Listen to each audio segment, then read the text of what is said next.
सुखम रूपम देहि अजन देहि यशो देहि दिशो जहि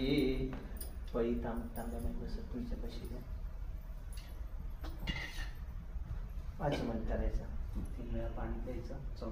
अष्टौ सिद्धिदासी संकटो वैरी विघ्न विनाशक मंगल मूरत अधिकारी कोटि प्रकाश छवि ऐसी तेरी गंधस्थल मस्तक जय लोचती भरी जय जय जी गणराज विद्या सुखदाता धन्य कुमारो दर्शन मेरा रमलमता जय जय जय जय भाव भगत से कोई शरणागत आवे त्वमेव बंधु सखा त्वमेव विद्या द्रविणं त्वमेव त्वमेव सर्वं मम देव देव कायेन वाचा मनसेन्द्रियेर्वा बुद्ध्यात्मना वा प्रकृति स्वभावा करोमि यद्यत् सकलं परस्मै नारायणाय समर्पयामि